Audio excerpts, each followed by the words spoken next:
Okay, next we're going to take that same app and I'm going to show you how to take a picture and just make a few little tweaks that will make it better. So there's nothing super wrong with this picture. I just took it. There's been no edits to it, but I'm going to show you a couple of the tools that will make a lot of difference in some pictures that you use. So first up is the tune image. You click this little magic wand in the bottom right hand corner.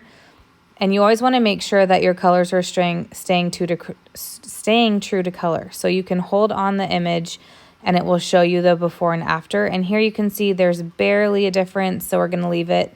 Next, we're going to click white balance, which is the fourth one over on the top. And you're going to click the AW. And then you're going to hold the image, let go, hold the image, let go, so you can see the before and after. Now, the after is more true to color. I'm less yellow. You can see the background of my drapes, which are supposed to be like white, are not like that kind of tinged yellow color. My shirt is more accurate. My pink strawberry gloss is more accurate. So we're going to leave it as well and click the bottom check mark. Then we're going to come in and click portrait, which is the fifth one down, second in. And it will automatically do its thing. I always just leave it how it automatically is first, see how I like it, and then from there I can make differences. So it's automatically set to combo 1, and you can play around, spotlight or skin smoothing or eyes or whatever. I use combo 1 because you don't want to change your skin. Like, we don't want to blur out our skin. If you look at my forehead, all of my wrinkles are still there, okay? I'm not trying to alter my picture so much that it looks fake or it looks glowy or it looks like I have a filter on my face. You always want to keep it as most natural as you can, looking the most like you as it can, because you want it to be an accurate picture. So you can see I still have pores. You can see that I still have my wrinkles. I still have the acne on my nose. I'm not taking any of that away. I'm leaving that. I'm just simply changing, here's the before, the color tones, because that is not an accurate representation of how it looked. This is an accurate representation of how it looked. And if you look, when I go back and forth, my biggest difference is my eyes. My eyes have popped, okay? So it's added more drama to my eyes, which draws people's eyes there, which makes you notice the blue mascara more. And then also just the lighting. So if you look at my hair in the bottom right hand and the bottom left hand corner, you can see that the light has changed. And that's because of that last tool, portrait. It has a little bit of a spotlight effect on your face. So everything else around the edges is going to get a little bit darker and your face is going to be a little bit brighter, which also draws people's attention to your face, which is where you want it. So those are some of my favorite tools on here. I'm going to show you a couple more real quick. I already went over healing, but just to show you again, if you are somebody who you really don't want, your large, I have large pores, your large pores showing, or here, this was as it, you can go in with that healing tool and very quickly edit it. Or like, say for example, you're like, ugh, I don't want this tip of this zipper showing. You can edit that real quick and boom, now that zipper's gone and that spot on my nose and that spot on my lip is gone. For me, I mostly use the healing tool, honestly. I have very bad dandruff, so I honestly use the healing tool mostly for my dandruff, which this might be TMI, but if I'm going to share all the secrets, I might as well share all the secrets, right? So there we go. You can see the before and after. Like I said, you always want to make sure it's an accurate representation. I didn't take away any of my forehead wrinkles, etc. If you want to do that, you can. That's totally up to you. I'm just saying what I personally do. So one amazing filter for outside is this HDR scape. It looks like mountains next to the Band-Aids. It is amazing. So right now it's set to nature. We can change it to people, which you can see that really pumps up everything, right? This is a 50% filter strength.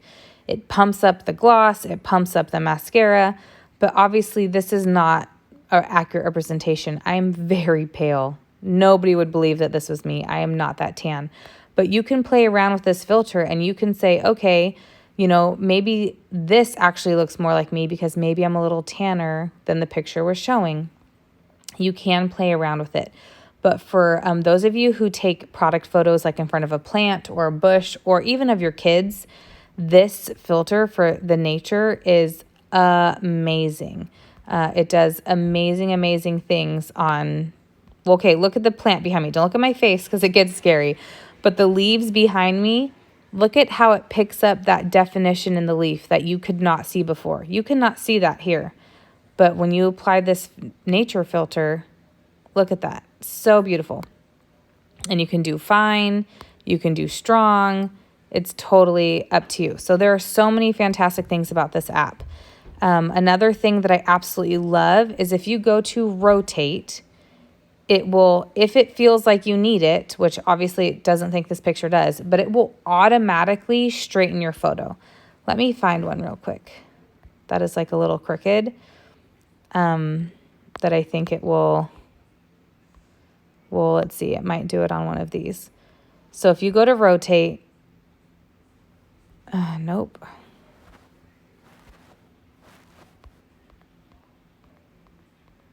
Sorry, ladies, I'll probably edit this out. There we go. It'll automatically rotate to what it thinks is straight. So you can see that it made all of those swatches straight instead of being down a tiny bit. It made all of the tubes even at the top. So that I love because a lot of times you're trying to do it yourself and you're trying to see what would be best, but this will automatically rotate your photo to make it more straight. Another tool on this app, which is awesome. Let me actually, hold on. I need, this one will work. If you go to, where is it? Expand. You can expand the picture out. So sometimes we get pictures and they're not quite big enough or we want to put a border around it. This is a very easy way to do that. And this one expanded it white, or you can also expand it black, or they have Smart Expand, which Smart Expand will try and build out your picture further to expand it to make it feel that way. So for example, you might be looking at this and you might be like, what the heck? But we could actually make this work. So you could come in here, go to healing, and you could heal this. So, I mean, obviously I don't recommend you doing all of your graphics like this, but if you were trying to put this like on an Insta story and it was just too small and it was too blurry, if you expand it, it gives you a much bigger picture. And so now in your Insta story, you could just put some text over this fuzzy part over here, or if you wanted to get really crazy, you could come over here and fix that out. But now you've just taken your photo from something that was really close zoomed in to something that's further zoomed out, so it gives you more working space. So those are my top favorite tools with this. Let me show you this head pose one. I personally don't use this one, but I do know some people who really like it. So if you take this head pose one, it actually like grabs onto your face and it lets you change your head pose. Now, obviously, if you get too crazy, it'll look really weird, but it allows you to change your head a little bit. So if you want to maybe change the way your eyes are looking, or if one of your kids aren't paying attention in one of your pictures, you can use this head pose and you can just change the head pose ever so slightly. It's kind of weird. It reminds me of one of those Disneyland rides, but it's something that you could do. I hope that this was helpful. I'm going to have a few more tutorials